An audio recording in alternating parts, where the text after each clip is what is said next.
সালামু আলাইকুম, কী অবস্থা সবার? কেমন আছেন? আশা করি ভালো আছেন। তো আজকে সকালে আমি কবুতর ছাড়ছি। আপনারা জানেন যে বেশ কিছু কবুতর আমি ক্রয় করেছিলাম। তো আগের পুরোনো যে কবুতরগুলো ছিল সেখান থেকে একটা কবুতর বের হইতেছে না। তখন আমি উপরে উঠলাম যে দেখি কবুতরটা কোনো সমস্যা হলো কিনা। তো এখানে উপরে উঠে দেখি এখানে এক জোড়া কবুতর, এই পাশে আরেক জোড়া, দুই জোড়া কবুতর ডিম নিয়ে বসে আছে খুব সুন্দরভাবে। রিসেন্টলি 2-1 দিন হবে পারছে হয়তো, কারণ এর বাচ্চা 2-1 দিন আগে আমি বিক্রি করছিলাম।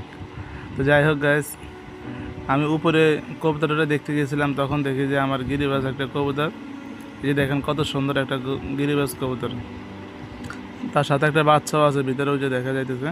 বাট কবুতরটা হঠাৎ করে কেন যেন মারা গেল।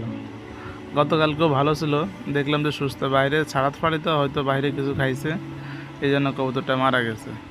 আর বিশেষ করে এখন যে গরম পড়ে, গরমের কারণে হয়তো কোনো সমস্যা হতে পারে, জানি না। তো যাই হোক, কবুতরটা মারা, তো এখন বাচ্চাটিকে কী অবস্থা হবে জানি না। তো আপনারা জানাবেন যারা অভিজ্ঞ রয়েছেন যে বাচ্চাটা কি, তার পায়রাটা আদার খাওয়াবে কিনা বা বাচ্চাটা বাঁচবে কিনা, যেহেতু পানিটা মারা গেছে।